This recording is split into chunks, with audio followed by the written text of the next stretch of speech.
All right, everybody, we are back for UFC Fight Night Cannonier versus Imavov live this Saturday from the KFC Yum Center in Louisville, Kentucky. A main event in the middleweight division between Jared, the Killer Gorilla Cannonier, the number 4 ranked contender in the middleweight division, taking on the number 8 ranked Nasruddin Imavov. The winner of this fight is most likely looking at the next title shot or potentially a number 1 contender bout. Then in the light heavyweight division, in the co-main event, you have the man who arguably beat John Jones in Dominic the Devastator Reyes, taking on Dustin the Hanyak Jacobe. So without any further ado, let's get this started and step into the ring. Honestly, I don't have too much to say after UFC 302, so I figured let's just kick it off and let's get into this card and breaking it down and giving you my predictions. I'm not going to break down every fight, but the fights I don't break down, I'll put a little synopsis or breakdown in the comment section of this video. But yeah, I'll make a separate video on UFC 302 giving you my thoughts, my analysis, if the time permits. I just wanted to get these predictions out. So we'll start off in the bantamweight division between Cody Staman and Taylor Lapolis. Staman's been gone for a minute. This is actually, I believe, in the featherweight division, if I'm not mistaken. I think Staman is going up to 145 pounds, previously at 135, something like that. I could be wrong. You can correct me. It does say bantamweight division on UFC.com, but for some reason I thought this was at 145 pounds.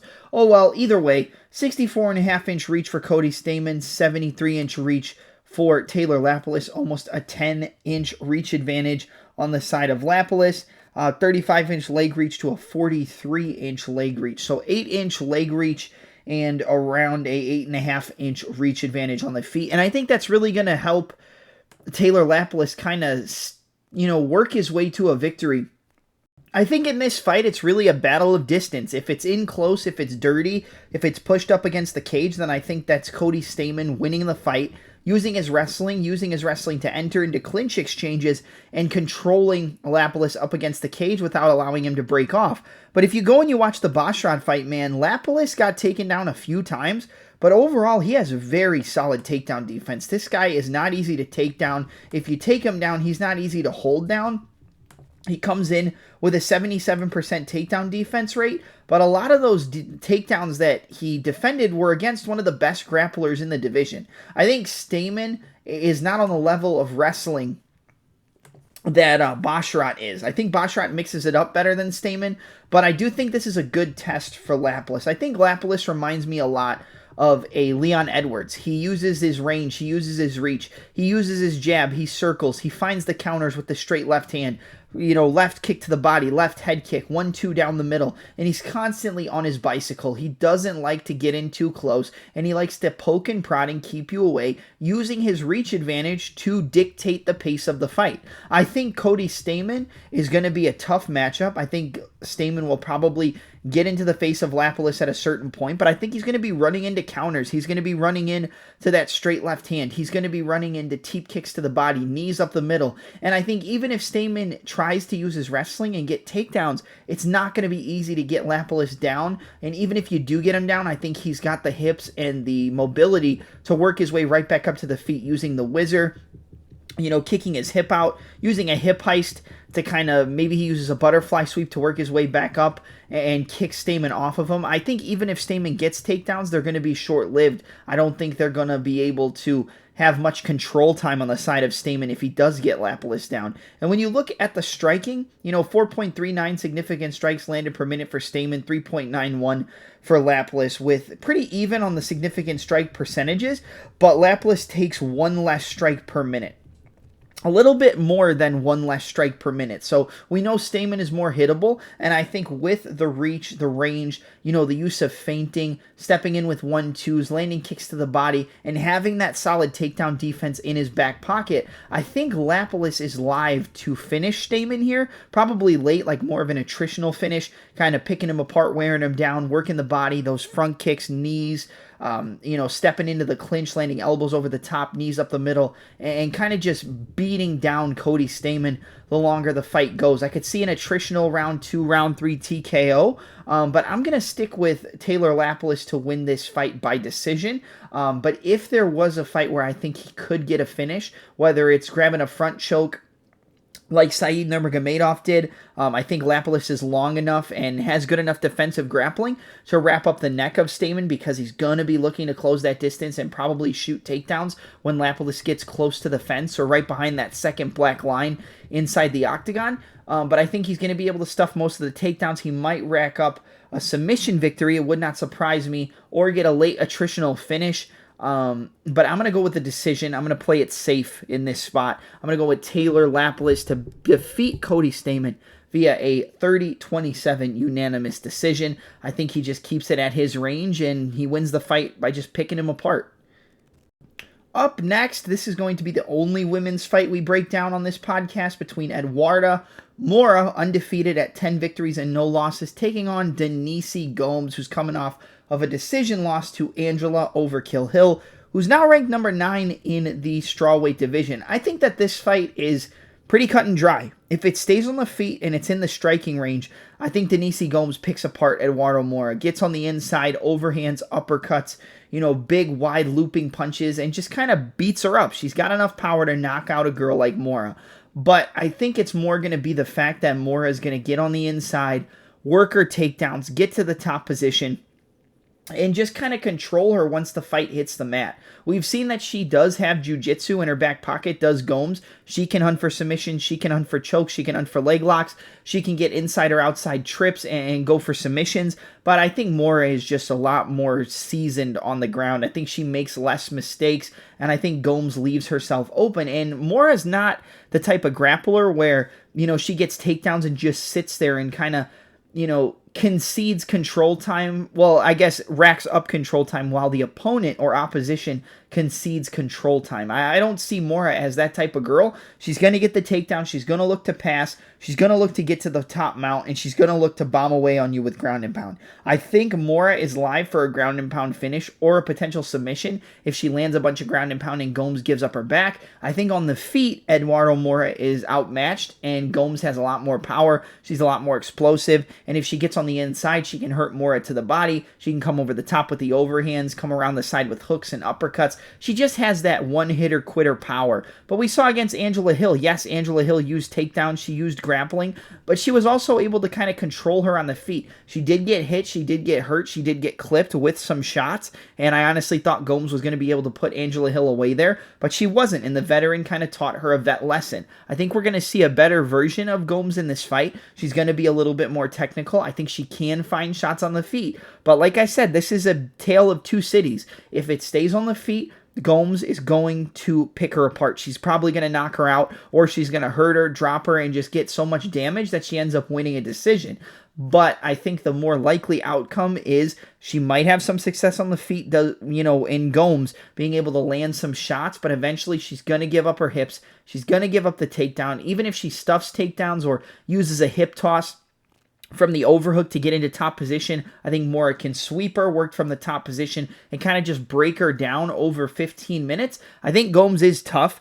She's a very tough girl. She's not going to quit. But I do think Eduardo Mora is going to find a late finish in this spot. I think Mora is going to get this done via a ground and pound TKO, probably late round 2 to the middle of round 3. I think she's going to be able to kind of wear her out. She'll concede more takedowns the longer the fight goes. The first round and a half, Gomes is live. She's dangerous. She has power. She has knockout power. She also has submissions, and she can grapple herself. But I think the longer the fight goes, I think Mora is going to be able to kind of slow her down, slow cook her, and kind of just milk the positions a little bit more until Denise Gomes, gets less and less and less dangerous. And I think that's what we see. I'm going to go with Eduardo Mora to find a third round rear naked choke submission, potentially a ground and pound TKO, but I think she finds a finish in round 3, and that is going to be my pick. So give me Eduardo Mora to defeat Denise Gomes via a third round rear naked choke submission. Up next is a battle in the bantamweight division, and this is what I believe to be one of the hardest fights to predict on the entire card between John Sexy Mexi Castaneda and Daniel Marcos. I think that this fight, it's the classic Southpaw versus Orthodox. John Castaneda fighting out of Southpaw, left-hand power. Daniel Marcos, Orthodox fighter, power in the right hand, good left hook, good elbows, good knees. I think the fighter with more volume and more activity over 15 minutes is Castaneda. But I think if there is a fighter who finds a finish in this fight, I think it's Daniel Marcos. I think Marcos is more durable than Castaneda, and I think Castaneda wins fights kind of based off volume, outstriking his opponent and outlanding him. I think this could be very similar to the Davey Grant and Daniel Marcos fight, where Castaneda lands more volume. He lands better kicks to the inside leg, better body kicks, better 1-2s, inside and outside kicks, jabs, and he's outstriking Marcos, but Marcos has the bigger moments. Marcos counters with a big right hand. Marcos counters with a left hook. Marcos finds that inside low kick, comes back, left hook, right hand, knees to the body, lands a big elbow that cuts Castaneda. I think that, yes, if there is a finish, it comes from Marcos, but I think if it goes to a decision, you're probably going to be looking at more of a split decision style of fight because of the volume, because of the output, and the fact that I think one of the best fighters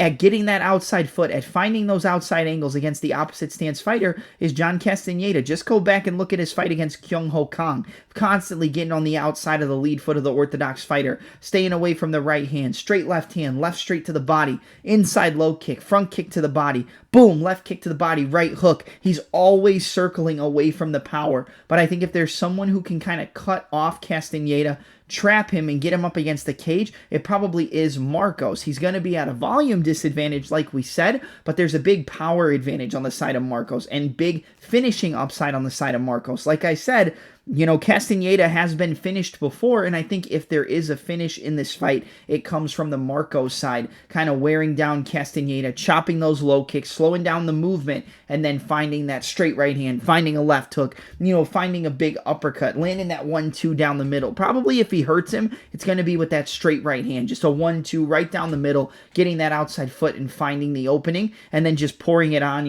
ripping that left hook to the body, uppercut, left hook to the body, 1-2-3, uppercut, left shot to the body, and just kind of breaking him down over 15 minutes. I don't think it's going to be like a first round finish, but I think Marcos looked very good against Richie Long, who's another very talented striker, but more importantly, a very talented boxer, and he's not easy to strike with. And Daniel Marcos was finding openings left and right. Early on, it was kind of competitive, but the longer the fight went, Marcos was picking up his groove, picking up his volume, and finding the openings that he needed to find. I think Marcos is going to be my pick for this fight, but if it goes to a decision, I think the fight's probably close, where the damage is on the side of Marcos, but the volume is on the side of Castaneda, and we could be looking at a split decision style of fight, because like I said, even though my pick is going to be Marcos, Castaneda is very good at getting that outside angle. He's very good at landing that straight left hand. He's very good at using the jab to the check hook to get that outside foot, finding the left body kicks, and just constantly putting something out there that the judges are going to like. But I think based off damage, based off the ability to get a finish, and based off just the overall power, I'm going to go with Daniel Marcos. I'm going to go with Daniel Marcos to defeat John Castaneda via a 29-28 unanimous decision. Probably a split. It could easily be a split, but I think there's live, like I said, live for a finish on the Marcos side. I think you probably play Marcos KO decision, but his money line isn't bad. I think it's like -110, -105. So at that point, I think it's kind of a gift in terms of the betting line, but I also think this fight could be a trap because of the volume versus power and damage aspect that I already talked about. But the pick is going to be Daniel Marcos, 29-28 unanimous decision, but not a fight I would be eager to bet on either side. All right, the next fight we're going to break down is in the welterweight division, and a fight that I believe to be one of the best fights on the card between Charles Chuck Buffalo Radkey taking on Carlos Prates. Prates, I believe, comes in with a record of 18-5, 18-6. Radkey comes back with a record of 9-3. Radkey really spoiled the party against Gilbert Urbina in his last fight. I think a lot of people were heavy on the 2-1 favorite in in Urbina, and Urbina just kind of was afraid to exchange with Charles Radkey. Radkey has a very good right hand, a very good overhand right, and a bomb of a left hook, and I think that could be open in this fight against Prates 100%. Prates is definitely the more, I would say, versatile striker. He has more weapons, can land head kicks, can land good body kicks, good knees. He has, the way he throws his knees is actually very interesting. He doesn't throw it like up the middle and then kind of pushing forward like a stabbing motion. He'll throw it like using his left hook to guide the opponent down into the rear knee, but he's throwing it up at like a perpendicular trajectory where it's not going straight up. He's like turning his hip slightly and coming up almost like it would be a head kick, but then connecting with the knee. There was actually a fight on the regional scene where where Carlos Prates went to throw a head kick and actually connected with the knee before the kick could be extended and knocked the opponent out. Can land knees. Being so tall and long and rangy, he can throw those knees from awkward angles and land them right on your chin. Kind of like a Dan Hooker, but again, throwing them from that side angle, you know, like not fully extending it and not turning the hip over all the way. Prates has a beautiful 1-2 from southpaw, right down the middle, bop, bop. And Charles Radkey is going to be the orthodox fighter, southpaw for Prates, and it's going to be another, you know, outside foot battle. Who's going to get the outside foot? Who's going to either control the range or get on the inside? If the fight stays at distance and stays, you know, just that outside of punching range, at kicking range, I think Prates probably picks apart a guy like Radkey. But the one thing we saw in the Trevin Giles fight was that Carlos Prates can be hit. He obviously landed a beautiful 1-2. You know, after he threw a knee, he landed a beautiful 1-2 and knocked Trevin Giles out. But until then, he didn't look that impressive. He was kind of getting caught at awkward angles. He was getting caught with the lead hook of his opponent, and I think Radkey's going to be live to land that bomb of a left hook in this fight. I think Radkey's overhand right to the left hook, if he throws that knee up the middle, does Prates, I think that left hook's going to be there on the counter because he's going to lift his head up and kind of extend his knee, throwing it upwards, and then bang, can get hit with the left hook on the side. Kind of like if you throw an uppercut, you can get countered with a left hook, a little catch and counter. It's kind of similar with the knees. Like you throw that knee up the middle from that awkward angle, but Radkey could come back with a counter left hook. Good jabs. Also has good grappling, does Radkey. I think if somebody's going to use their wrestling and takedowns in this fight, it's probably Radkey. But on the feet, I do think Carlos Prates is the more versatile striker. I think he's the more dangerous striker overall, more dangerous kickboxer, but I think Radkey is the more dangerous boxer. And if he gets on the inside and this fight is contested at clinch range or boxing range, I think Radkey's live for another upset knockout. Coming over the top with an overhand right, countering back with the left hook, cross hook, jab, lead hook, 1-3, 1-3-2, overhand right, left hook, uppercut, left hook. He's always going to be looking to find the home for the left hook, and against an opposite stance fighter, they're going to be getting that outside foot positioning, which can open the check hook, so he might even be able to catch him with a check hook a la Jamal Hill and Jimmy Crute, kind of like a similar thing where he, you know, moves, touches the lead hand, plays the lead hand battle, and then bang, just cracks that left hook right on his chin. And Prates is so long, tall, and rangy that he has that tall man's defense where he's very good, he's very crisp, he's very technical, he's the more well-rounded fighter on the feet, but he keeps his chin in the air and just kind of backs away or uses the lead hand to measure, and he can easily get clipped with a left hook. I don't know who I want to pick in this fight, but my early lean was on the underdog in Radkey. I'm a bigger fan of Prates, don't get me wrong. I mean, who do I want to win this fight? It's Carlos Prates. I like the way he strikes. I like his use of reach and range, that 1-2 right down the middle, you know, finding the jab, finding those knees, finding the head kicks. I think he is live to knock out Radkey. We've seen Radkey get finished with body shots on the regional scene. But that was kind of an inside fighter, not a long, tall, and rangy guy. And I think Radkey can get on the inside and crack Prates with that boxing. I think that he is crisp, he is clean enough, and he is dangerous enough to come over the top with that right hand, land that left hook. And I just see that left hook of Radkey landing and hurting Carlos Prates. I think that the Trevin Giles fight was kind of a, you know, into the looking glass moment for Prates against a fighter with as much power and as much technicality as Charles Radkey. I faded Radkey heavy against a big favorite in Gilbert Urbina. I'm not going to do it here. I feel like I don't want to make the same mistake twice. I'm rooting for Prates, but I'm going to go, or Prates, but I'm going to go with Charles, Chuck Buffalo Radkey via a second-round knockout. I think he finds a home for that left hook or finds a home for that straight right hand. I'm going to say left hook, though, as Prates comes in and tries to close the distance, and he drops him and finishes him. So give me Charles, Chuck Buffalo Radkey to get a second-round knockout over Carlos Prates. Up next, we have the prelim headliner of Thiago Moises taking on Ludovic Klein. I think that a lot of people are on Moises here, and honestly, I don't think that's the right side. I think Ludovic Klein wins this fight. I'm not going to spend a whole lot of time on it. Obviously, tougher competition comes from the side of Moises. Moises got that win over Mitch Ramirez, who came in on short notice, got a third-round TKO due to calf kicks. I think the inside low kicks against the southpaw and Klein are going to be open. But I love the striking, the overall kickboxing of Klein. And obviously, Moises is going to have a grappling advantage. I would say Klein probably has the wrestling advantage, while the jiu-jitsu advantage goes to the veteran in Moises. But at the same time, man, I think it's going to be hard for Moises to get takedowns against Klein. I think Klein could probably get takedowns of his own. He's good at defending jiu-jitsu, or defending submissions. He has good defensive jiu-jitsu.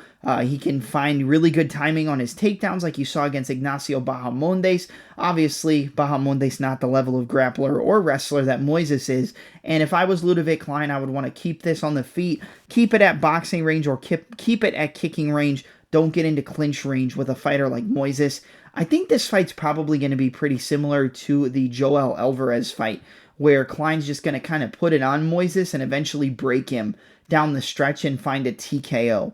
I think Klein is kind of the new up-and-comer in the UFC. He's not new. He's been around for a while, but I think he's kind of coming into his own. He's finding his openings. He's finding his shots, and he did get submitted by Nate Landwehr. He kind of got broke. He eventually got submitted.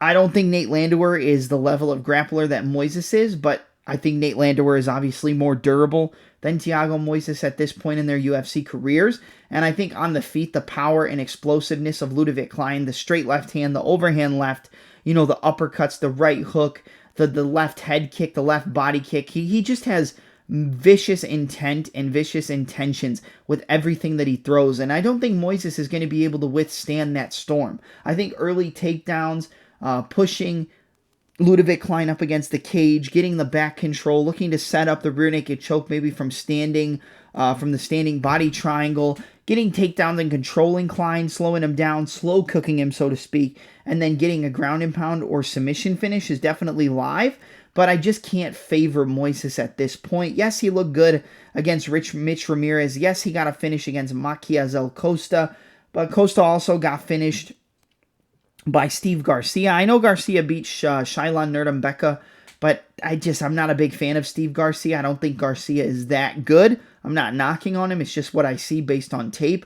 And I think Klein is more technical, more powerful, more explosive, and will find those openings on Thiago Moises. I think he finds the head kick, he finds the straight left, finds the right hook, and he's a guy who can hurt you right away in a fight. Doesn't take very long for him to start cracking you. He can get you out of there early. And I think he kind of just buzzsaws Thiago Moises. Maybe gets taken down once, works his way back up, defends submissions, gets back to the striking range, and again picks him apart. I'm going to go with Ludovic Klein to defeat Thiago Moises via first-round TKO. I think he gets him out of there. I think this is kind of a passing of the torch fight. Yes, I think Moises is good. Yes, I think Moises is the better grappler. He has better submissions. But I don't think Ludovic Klein is a fish out of water on the ground. We saw him use his wrestling. We saw him defend submissions against Ignacio Bahamondes, and I think he's going to be able to put it on Thiago Moises early and get him out of there. So I'm going with Ludovic Klein to get the job done via first-round TKO against Thiago Moises. All right, now we move to the first fight on the main card in a banger in the welterweight division, between Miguel Bayza taking on Punahele Puna Sorano, who's moving down from 185 pounds. I'm going to be honest, Punahele Sorano has really disappointed me in his last few outings, and I think we've seen that Punahele kind of is only reliant on his power. He doesn't really touch with shots to find openings. He doesn't touch, bop, bop, bop, and rip. He kind of just looks to find that straight left hand, looks to find that overhand right, looks to find big uppercuts, a big lead hook, and can leave himself open.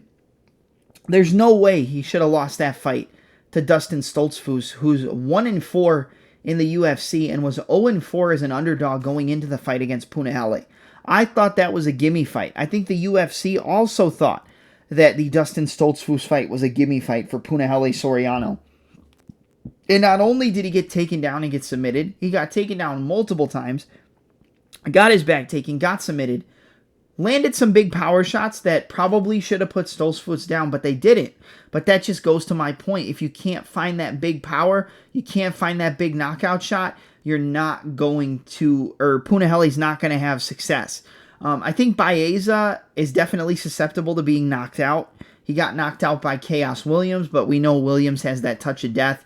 One shot, even if it's not crisp, even if it's not technical, he can knock you out. He got knocked out by Andre Fialho, who hasn't had much of any success recently in the UFC, and even got knocked out on the regional scene in his last fight after he, left the UFC or got cut. I think Bayza is the more technical fighter. I think Miguel Bayza finds his shots better. I think he has better grappling. He can use takedowns and submissions like we saw against Takashi Sato. He sets up his shots, but he is liable to get knocked out, and Punahele does have that knockout power. Now, can he make the weight? He's a big 185er, man. Like, he's not super tall, but he's not short, and he's a big, thick guy for 185. I think he's going to have trouble with the weight cut. I think he makes the weight. I think he probably looks good on the scale, but I think the weight cut is going to affect his performance here at 170 pounds, and I think Bayza is more technical. He has more weapons, uses his kicks better, sets up with touching shots to land his power, and I think this is a close fight, but I think I have more faith in a guy like Bayza at this point than I do with Punahele Sorano. I'm a bigger fan of Punahele. I'm not going to sit here and lie to you, but at the same time, I just that performance against Stoltzfus really just left a sour taste in my mouth. And Punahele needs a win here. I think he's going to come out ready. I think he's going to come out looking to fight, but I honestly think we're probably going to see a more slimmed down version of the same Puna that we saw at 185. That works against some guys when you can land the big right hooks, when you can find the straight left hand, when you can land those overhand lefts, those big power shots. They work against lower level guys. But I think Bayza is crisp, he's clean, he uses his range, he uses his reach, he can use his wrestling better, he can get takedowns. He can look for submissions more than Punahele can. And I think he's a more well-rounded fighter, and I got to go with Miguel Bayza. I think he's the underdog in this fight. I'm not 100% sure. You can correct me if I'm wrong. But I just have a little bit more faith in Bayza being able to put together a game plan and have more options in the fight than the power puncher in Punahele. Bigger fan of Punahele. I want Punahele to win, but this isn't about who I want to win. This is about who I think's going to win based on a technical analysis and a technical basis of every facet of mixed martial arts. And the fighter, I think, who has more weapons, more ways to win, and more avenues to work with if a certain way doesn't work is Miguel Bayza. So give me Miguel Bayza to defeat Punahele Sorano via 29-28 unanimous decision. I think he avoids the power, probably gets hit a couple times, but outlands Punahele, gets some takedowns, and just outstrikes him over 15 minutes. I think those low kicks and body kicks are probably going to work really well. That worked for Brendan Allen very well against Punahele. So probably, low kicks, body kicks, and maybe some takedowns the later we get into the fight. But Miguel Bayza, 29-28, unanimous decision over Punahele Sorano is going to be the pick. All right, up next, it's a battle in the middleweight division between Julian, the Cuban Missile Crisis Marquez, taking on Zachary Reese. 9-4 for Marquez, 2-6-1 for Zachary Reese. Reese coming off that slam knockout against Cody Brundage, his first fight in the UFC, and obviously he won on the Contender Series with a submission. Julian Marquez is going to be the better striker. I think the fighter with more raw power, the fighter with the better grappling is definitely Zachary Reese. He can, tie you up from the bottom, look for arm bars, look for key locks, look for triangles, and he can throw up submissions very quickly. He's got more power than Julian Marquez, but Marquez has a lot of power. I think Marquez has more volume. I think Marquez mixes it up better on the feet. Yeah, we saw Julian Marquez get knocked out by Gregory RoboCop Rodriguez, but I mean, unless your name's Bruno Ferrera, Marquez or Rodriguez is probably going to knock you out. He gets hit, he can be knocked out, but if you don't have that touch of death power, man, the guy's going to walk you down, find his openings, and eventually just put it on you and put you out. Just ask Brad Tavares in his last fight. It looked like Tavares was winning that fight via decision, and then going into round 3, RoboCop just put it on him and pieced him up. And Julian Marquez got knocked out early in that fight. It was a brutal knockout. He got dropped multiple times. He got hurt. Marquez is not the most durable guy, but Marquez is not a quitter. He's going to mix it up better than Zachary Reese. I think Reese, like I said, probably has more power on the feet along with having the better grappling and jiu-jitsu, but I don't know. This fight's honestly pretty hard to predict. I think either fighter can win. I think if there's a finish with grappling, it comes from the side of Zachary Reese. Probably, maybe he grabs a guillotine. Maybe he hurts Marquez on the feet, grabs a guillotine and submits him. But I don't know, man. I don't know. I think this fight is close. I think this is a very volatile fight. I think these fights overall for this card are pretty hard to predict. But I think the more well-rounded fighter and the fighter who has more heart, and I know that's harsh, but I think it's Julian Marquez. I think Marquez is going to put more volume out there. I think Marquez is better towards the midpoint of round 2 into round 3. I kind of see Zachary Reese as like a one-round fighter, a round and a half, and the longer it goes, he'll probably slow down because of his explosiveness, because of his grappling and, looking for submissions. He probably slows down the longer the fight goes, and I think Marquez slows down too, but I think Marquez can push harder, and I'm going to go with a late finish for Julian Marquez. I think he kind of puts it on Zachary Reese, probably has a sketchy first round, but I think he's able to defend the submissions. I think he's able to work his way back up to the feet, and maybe he gets hit with a couple power shots, and like I said, the durability isn't the greatest, but he finds a way to come back. I think Marquez survives an early storm and then just kind of puts it on Zachary Reese, low kicks, ripping to the body, coming back up top with combinations, and just kind of slows him down and breaks him. I'm going to go with a round 3 TKO for Julian Marquez. I think he can push harder. I think he has cardio, better cardio down the stretch, and I think he's just going to find the openings on a tired and worn out Zachary Reese as long as he can survive the early storm. So early finish, probably Zachary Reese, but I'm going to go Julian, the Cuban Missile Crisis Marquez, the man who fumbled the wrecking ball known as Miley Cyrus to get the job done via a third round TKO over Zachary Reese. All right, up next is going to be a battle in the middleweight division between Bruno the Hulk Ferrera taking on Dustin Stoltzfus. We talked about Stoltzfus earlier with the fight with Punahele Sorano. He got the win. He got the finish. He's going to be the better grappler in this fight, but I think this is just a lamb to the slaughter.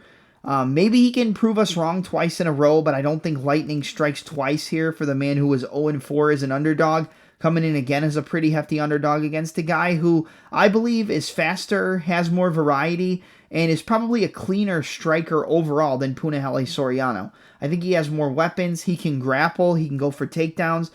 I wouldn't recommend getting takedowns and grappling with Stoltzfus because you're giving him his avenue that he needs to win.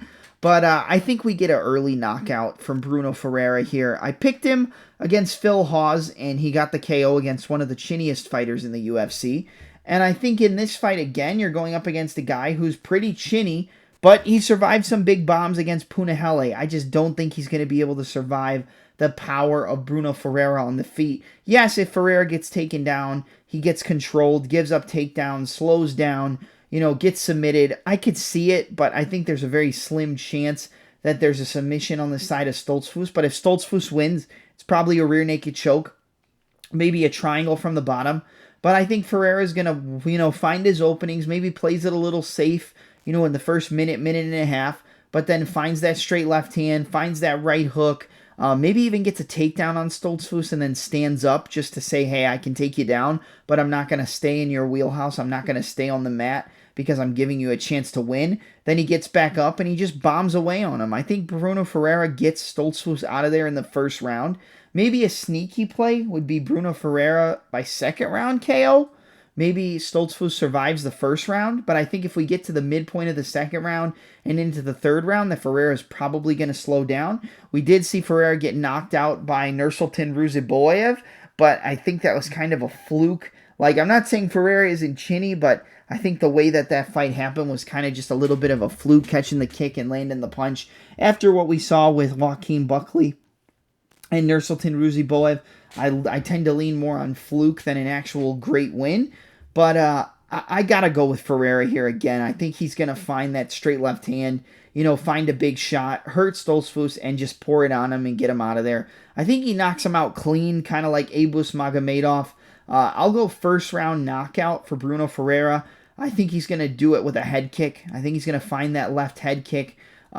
Maybe an uppercut, something crazy on the inside, or a head kick. I'll go with a head kick just to, play devil's advocate here. Not devil's advocate, but, to play a little bit of a unique finish. Give me the first round head kick KO for Bruno Ferrera against Dustin Stoltzfus. I think he finds the opening, cracks him with a big shot, follows up with a head kick and puts him down, and then follows up with some ground and pound and gets him out of there. So give me Bruno the Hulk Ferrera to defeat Dustin Stoltzfus via first round head kick KO. All right, up next is the featured bout of the evening in the bantamweight division between Raul Rosas Jr. and Ricky Turcios. This was supposed to be, I believe, on the Alexa Grasso-Valentina Shevchenko 2 card, but then Rosas Jr. got sick the day of the fight and had to pull out. I believe, that was the Noche UFC card. He had to pull out, due to sickness. I think he fell ill, probably vomited, something like that, due to a bad weight cut. And the fight got rebooked again, and then it was Turcios didn't want to fight. Now we're finally going to see it. Knock on wood, we'll get to see this fight. Do I think it's going to be a great fight? No. Do I think it's going to be a good fight? Yeah, I do. But I'm going to kind of stick to the prediction I had in the last one. I'm going to go with Rosas Jr. here. I think he beats Ricky Turcios kind of everywhere. I don't think Turcios is a better striker. I think Rosas has more power. But you can't really play too much into his striking because he did knock out Terrence Mitchell, who, yes, was an Alaskan FC, MMA champion, but, he got knocked out by a kid who's known for his grappling. I think Ricky Turcios has more volume, better kicks, throws better combinations on the feet, but I think Raul Rosas Jr. could get another knockout in this fight. I think the grappling is going to be interesting because we know Turcios has good grappling. Turcios has good scrambles. He doesn't really concede position. He might be able to break a guy like Rosas Jr. down the stretch, but I don't see him being able to keep up the same pace, the same scrambles, the same transitions, and the same ability to get top control as Christian Rodriguez. I think Rodriguez is on a different level. Just go back and watch that Isaac Dulgarian fight where he got dominated, pretty much 10-8'd in round 1, but then got a 10-8 in round 3, being able to kind of survive and break Dulgarian towards the second half of the second round. I thought the fight should have been a draw, but it went to C-Rod. I picked Dulgarian in that spot as a favorite, but I thought it should have been a draw. I thought it was 10-8 Dulgarian round 1, 10-9 Rodriguez round 2, and 10-8. Well, no, it would have been a majority decision, right? I don't know. I thought it should have been a draw, but I thought if it wasn't a draw, it probably should have gone to Dulgarian, but it didn't. Shoulda, woulda, coulda, it doesn't matter. But I think Turcios can put up a fight a little bit, but I think eventually Rosas Jr., wins those scrambles, probably finds his way to the back of Turcios and gets a submission. But again, his striking's getting better. I think he's more confident on the feet, and I think he can outstrike Turcios. I think Turcios has a lot of show, a lot of flash, throws a lot of kicks, like I said, with some Hadouken punches in between. But I think Rosas Jr. has more power, and I think he's the better technical striker. I think he wins the grappling exchanges, and I think he's the better submission artist. So I'm going to go with Raul Rosas Jr., pending that he's healthy.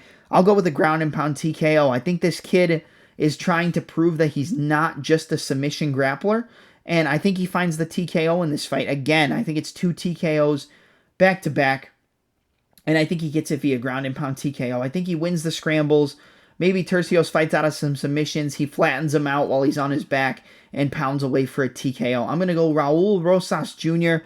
to get the job done via second round ground and pound TKO against Ricky Turcios. I think he's better than him everywhere, and unless Turcios can really wear out the kid early and have him kind of blow his wad metaphorically, then, I think maybe he can win down the stretch, kind of like Rodriguez, but I don't think he's on the level of C-Rod and being able to stick with those grappling exchanges for that long. So, yeah, give me Raul Rosas Jr., second round ground and pound TKO. I feel like he wins this fight pretty much in every department. All right, up next, we've got the co-main event of the evening between the former light heavyweight title challenger, the man who arguably beat Jon Jones before the COVID pandemic, and Dominic the Devastator Reyes, looking to get back on the winning track against Dustin the Hanyak Jacobe. Listen, I think this is a fight that Dominic Reyes can win. Don't shoot the messenger. Dustin Jacobe is a very good technical kickboxer. He's going to be the better technical striker than Dominic Reyes. We saw that he has power with the way he knocked out Dawoon Jung. We saw him hurt other opponents as well in his UFC career. But we know that he loses fights because he gets clipped with big shots and he doesn't have the best chin. Dominic Reyes doesn't have a great chin either. But I think Reyes can find a knockout in this fight against Dustin Jacobe. I think the easy pick is Jacobe because of the recent performances from Reyes, because of the fact that he gets knocked out so much. But I think Reyes is technical enough. He uses that straight left hand, uses the right hook. I think this is a fight where you kind of have to use 2024 MMA logic, where most people are so supremely confident in Dustin Jacobe, and he probably does win the fight. But with so many people being on him, I'm going to play devil's advocate, and I'm going to take Reyes. Is it the smartest pick? No. But do I think Reyes probably has a better shot of winning this fight than his last few fights in the UFC? Yeah. Jacobe doesn't hit as hard as Ryan Spann. You know, Jacobe doesn't have the variety and KO power of a Yuri Prohaska. He's not the technician with grappling and striking that a Jon Jones was. And I think Reyes can win this fight. I do. I don't think he can win a lot of fights in the UFC.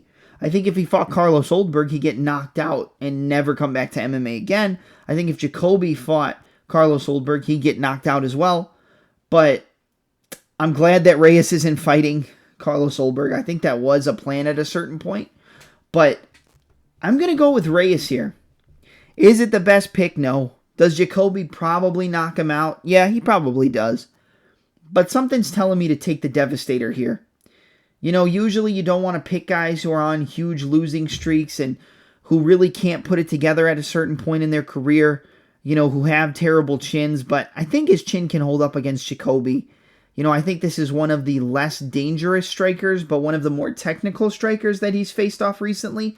But he doesn't really have one-hitter-quitter knockout power. I think Reyes hits harder than Dustin Jacobe, and I think Jacobe can knock him out. You know, we've seen how bad the chin of Reyes is, but against very powerful and unorthodox strikers, you know, so you got to take that into account. I think Reyes can find that straight left. I think he can move around pretty well. I think we might see the best version of Reyes since that loss to Jon Jones in this fight, and I think he's going to come back looking for a win, looking for, you know, good angles, finding the straight left hands, and I'm actually going to take Dominic Reyes by knockout.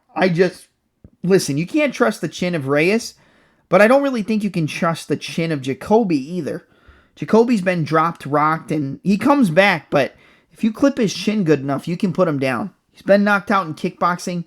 He's been dropped multiple times in his MMA career, and I think Reyes can win this one. I do. I don't think he can beat a lot of guys. I think he can find a way to win against Jacobe. I think he hits harder. I think he's probably, you know, I don't think he's the more technical striker, but he's probably the more technical MMA fighter.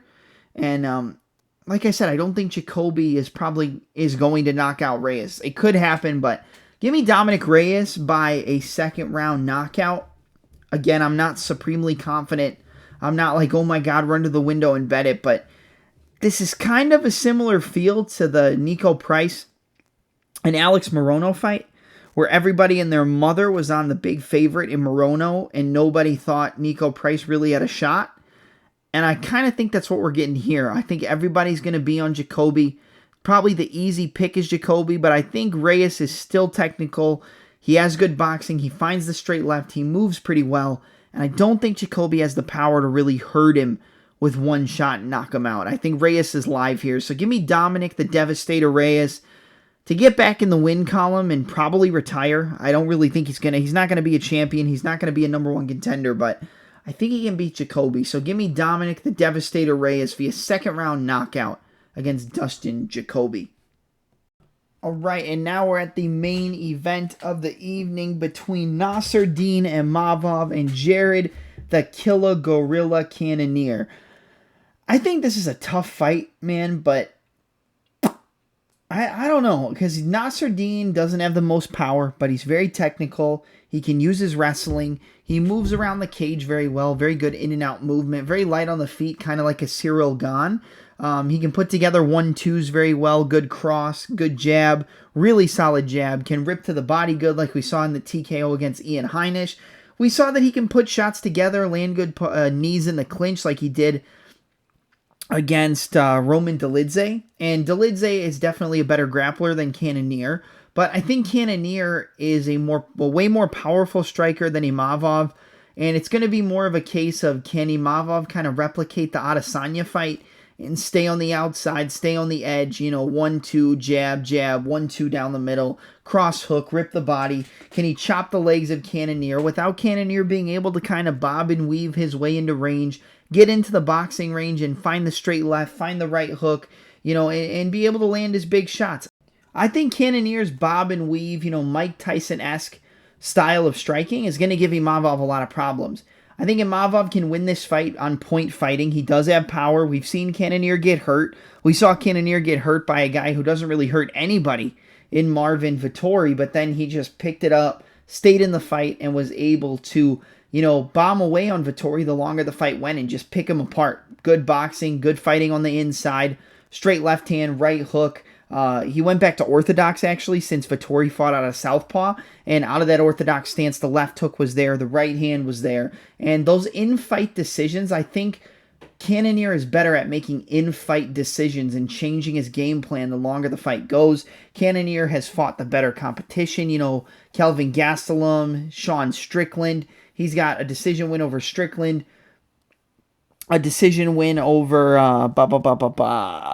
Kelvin Gastelum, got that decision win over Marvin Vettori. I mean, the guy's pretty much beating everybody. A TKO over Derek Brunson. He's beating everybody who isn't the champion. And I think Imavov isn't on the level of a Cannonier. He's probably got more weapons in the tank. He probably can go for takedowns, get top control.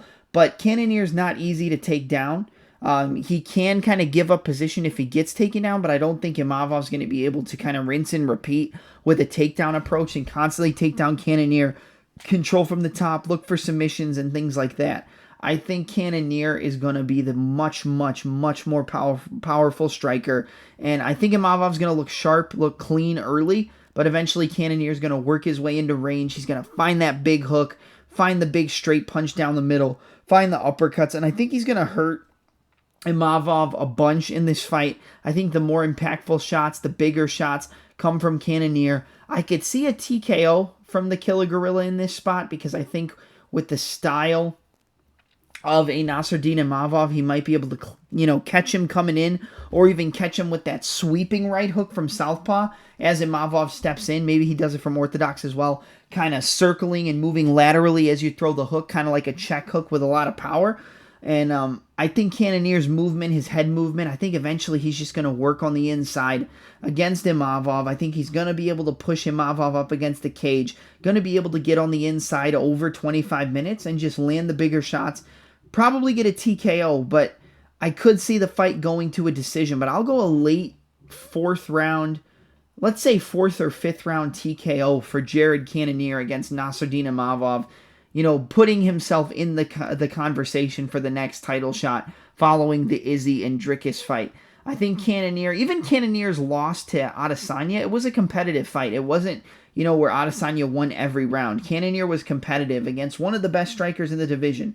And I think Cannonier is going to be able to he'll have some trouble in the first 2 rounds, but then he'll start to pick up the timing, get his distance down, find his angles, and start to land the bigger, more impactful, and much more powerful shots than Imavov. So give me Jared, the Killer Gorilla Cannonier, to get a 4th round TKO in the main event against Nassourdine Imavov. I just don't think Imavov is quite championship level yet, And Cannonier's been in there with the best of the best, and I think he's going to prove that there are levels to this game, and I think this is going to be another prospect that sent down the ladder a few rungs. So give me Jared Cannonier via 4th round TKO on Nasruddin Imavov in the main event of this UFC fight night. All right, that's it for my UFC Louisville preview, predictions, and breakdown. This podcast is available exactly where you're listening to it, or I should say exactly where you're watching it, on YouTube at the Touch 'Em Up Podcast. I'm your host, Double M. Don't forget to like, comment, subscribe, smash the notification bell with a spinning back elbow into a scissor flying knee, and make sure to do whatever you can to make the Touch 'Em Up Podcast the best MMA podcast on the internet.